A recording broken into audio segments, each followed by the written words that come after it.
Colossians 3 and 17.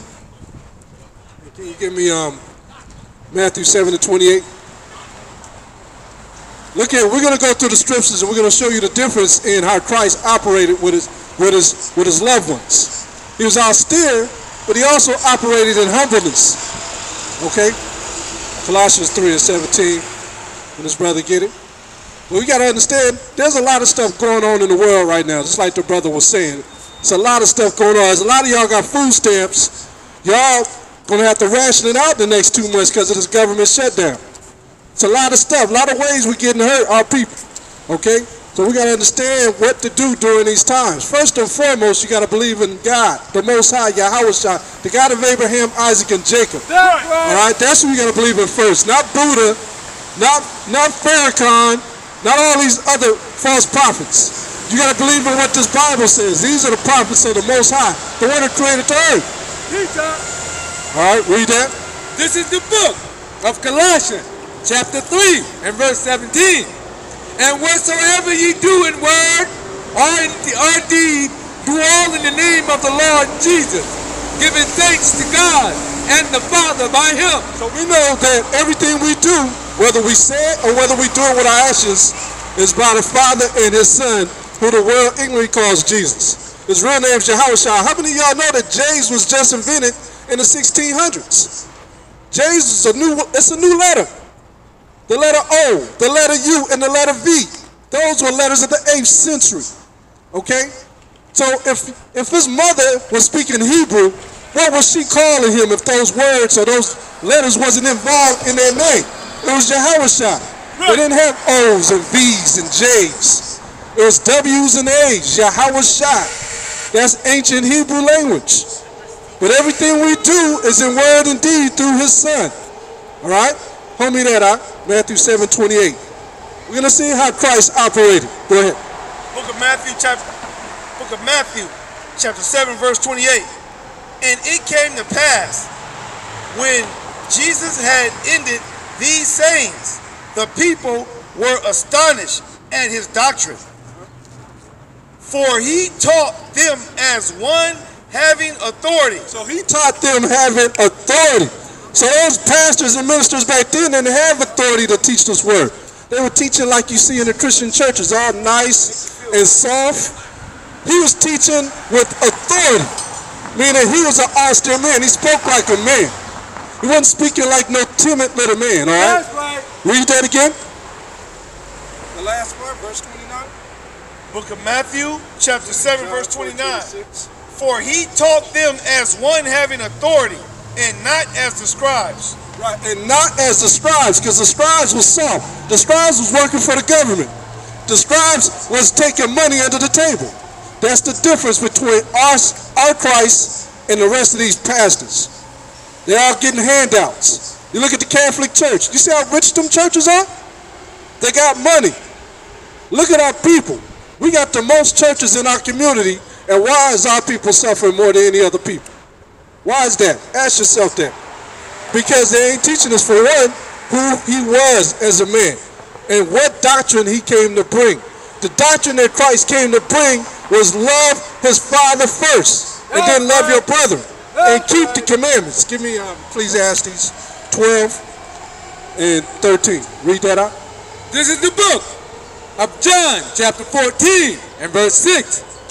Jesus saith unto him, I am the way, the truth, and the life. No man cometh unto the Father but by me. You can't even pray to the Father.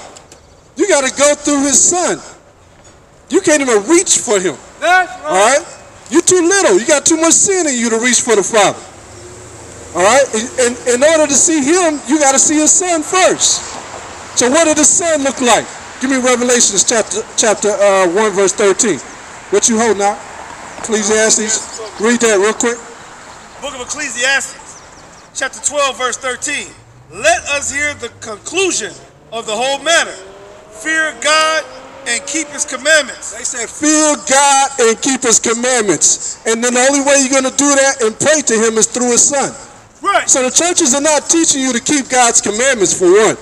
Because there's more than 10, and they ain't even telling you about the 4th commandment. Right. Which is honor the Sabbath day, keep it holy. Right. Okay?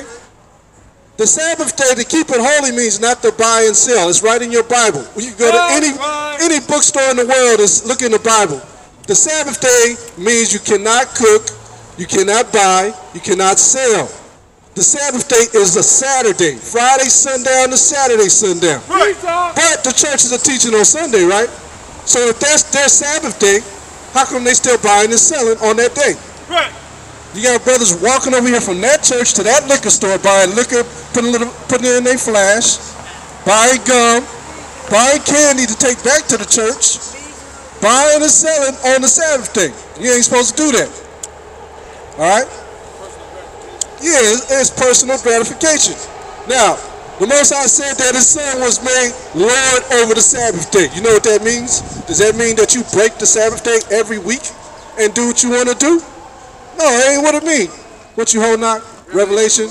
Give me Exodus chapter 20 and give me verse 6. Exodus 20 and 6. All right. That ain't what you're supposed to do. Just break the Sabbath willingly. Let's see what the Sabbath entails. Read that out. Book of Exodus chapter 20 verse 6. And showing mercy unto thousands of them that love me and keep my commandments. Verse 7. Thou shalt not take the name of the Lord thy God in vain, for the Lord will not hold him guiltless that taketh his name in vain. Remember the Sabbath. He said, remember it. Come on. Remember the Sabbath day to keep it holy. 6 days shalt thou labor and do all thy work. All right, so he said 6 days shall you labor and do all your work. But what? The seventh day, which is what? When you look on the calendar, sister, let me ask you a real generic question. On the calendar, what begins the first day of the week? No, look on the calendar. It goes from, what's the first day on the calendar? What's the first day you see on that week? Sunday. Sunday, that's right. It's okay, I'm going to help you. From Sunday, it ends on Saturday. So on the calendar, they're telling you what the seventh day of the week is. Every calendar across this globe in America begins with Sunday. 1, 2, 3, 4, 5, 6 would be Friday. The seventh day would be Saturday. That's why it starts with Saturday. It comes from Sabbath. Sabbath. Sunday comes from sun worship or sun god. Sunday is the beginning of the week. So why are people going to church on Sunday? That's right. There, you got it. You got it. That's right. Go ahead. It's okay. It's okay. We with you. Go ahead. Verse 8. Exodus 20 and 8. Remember the Sabbath day to keep it holy. 6 days shalt thou labor and do all thy work. But the seventh day is the Sabbath of the Lord thy God. In it thou shalt not do any work, thou, nor thy son, nor thy daughter, thy manservant, nor thy maidservant, nor thy cattle, nor thy stranger. Why did he say your manservant or your maidservant? We had slaves back then. Yes, sir. We had servants. Right. We had people that worked on their yard. Right. We had people that washed our dishes. Right. We had people that scrubbed our floors. Right. Okay? You Negroes and Latinos and American Indians were the true powers of the earth. Right. All right? That's why when we brought the commandments, everything flipped. We became slaves. Right. Okay? But when we come back into the knowledge of who we are, the Most High is going to return and teach us on this earth for 1,000 years, according to the Bible, for 1,000 years, and he's going to teach us how to be rulers on the earth again. Because all the stuff that you got in your mind is all blown out of proportion. Right. Looking at Instagram and Snapchat, all this garbage. Right. When you should be learning what's right from wrong. All right, go ahead, Art. Listen, sister, go ahead. Verse 10. But the seventh day is the Sabbath of the Lord thy God. That's it? No, verse 11. I'm sorry. Verse 11. For in 6 days the Lord made heaven and earth, the sea, and all that in them is, and rested the seventh day. And rested on the seventh day. Now, let's read this real quick. You got that, Luke 13 and 10? Yeah. Now, let's see what Christ did, because he said in order to get to the Father, you got to go through who? Who you got to go through to get to the Most High? His son, Yahweh Shai. The world calls him Jesus. Go ahead. Well, this is the book of Luke, chapter 13, verse 10. And he was teaching in one of the synagogues on the Sabbath day.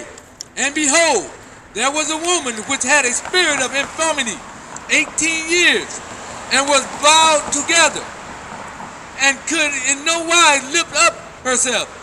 And when Jesus saw her, he called her to him, and said unto her, Woman, thou art loosed from thine infirmity. And he laid his hand on her, and immediately she was made straight, and glorified God. And the ruler of the synagogue answered with indignation, because that Jesus had healed on the Sabbath day. Right, so healing on the Sabbath day is a good work. So it is lawful to do good on the Sabbath day. If someone is sick, somebody dying, you can take them to the hospital. You ain't got to sit back and be like, look, I can't take you because it's a Sabbath day. You can go to work on the Sabbath day if it is lawful. Okay? If you're taking care of your family, and that's the only day you're allowed to work. Yeah, you can go to work on that day.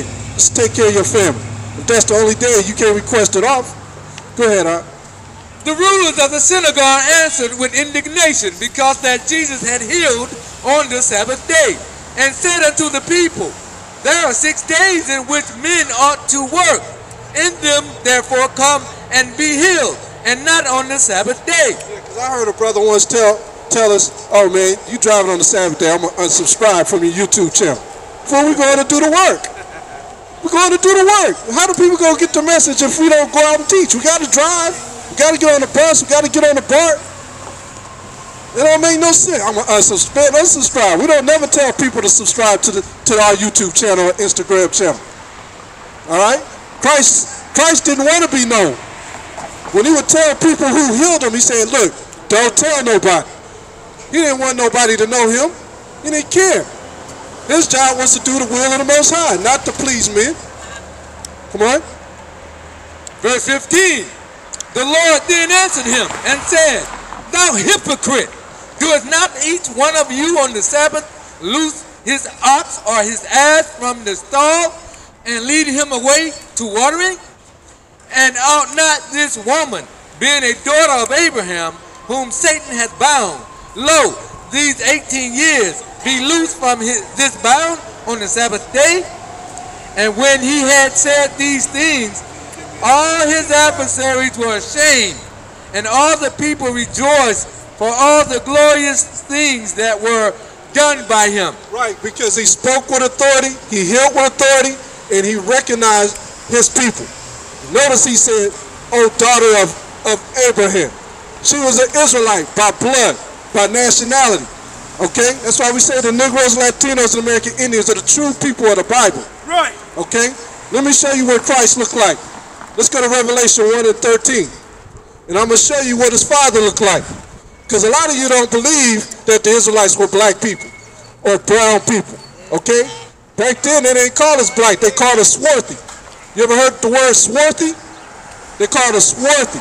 And they called Mexican people tawny. All right? You had light-skinned brothers back then was called tawny. You had Puerto Ricans back there was called tawny. That means a lighter shade of brown. Okay? But the dark brothers and sisters were called swarthy, meaning black. All right? Read that up. This is the book of Revelation, chapter 1, verse 13. And in the midst of the 7 candlesticks, one like unto the Son of Man, clothed with a garment down to his feet. All right, so this is talking about Christ. In the vision he was seen by John the Revelator, Christ had on clothes. Now people see pictures of angels being naked when they go to the Vatican or when they watch some of these documentaries. They always show naked angels. Now if these angels are naked, why does Christ have clothes on? In heaven, he got clothes on. That means the angels are wearing clothes. All right? The angels, when they showed up on earth, they always had clothes on. There was nobody in the Garden of Eden that was butt naked. They had clothes on. That's right. All right? The Most High said it in the scriptures that all men were to wear clothes. And with the priests, he told them to wear pants. Okay? Read. Clothed with the garment down to his feet, and girt about the paps with a golden girdle. All right. His head and his hairs were white like wool. So that says it all right there. His hair was white like wool. Right. All right? So he had gray hairs and he had woolly hair. Okay? This is what Christ looked like. A so-called black man. Right. Okay, read. So wait a minute. He also said with his garment clothed all the way down to his foot. So if his foot, keep reading. Let's see what his feet look like. And his feet like unto fine brass. And his feet like unto fine brass. So sister, if you had sandals on and I was able to look at your feet, I would look at your feet and know that you're that color of your feet. It's just like your hands coming out of your sleeves. Right. I see your hands, they brown. The rest of your body is brown. Okay? So what did Christ look like? A black man. He had bronze skin. Okay? Come on. As if they burned in a furnace. Not only did he have bronze skin, it burnt in the furnace. He had super melanin in the skin. All right, healing mechanisms. All right, give me that Daniel. Now we all have melanin. Some have it in their eyes, some have it in their hair. But the Most High's people have it all over. Okay, read that out. Book of Daniel, the 10th chapter, the 5th verse. Then I lifted up mine eyes and looked, and behold, a certain man clothed in linen, whose loins were girded with fine gold of Uphaz. All right, so this is the Most High. This ain't Christ no more. This is his Father, the one that sits on the throne. We're going to give you a characteristics of what he looks like. Okay, read. Verse 6. His body also was like the beryl. Now, when you look up beryl, you can Google it. A lot of people are like, well, beryl is green. It's a ruby. No, beryl is brown. Okay? Right. You got green beryl and you got brown beryl. All right? Brown is what the Most High looked like. Let's read.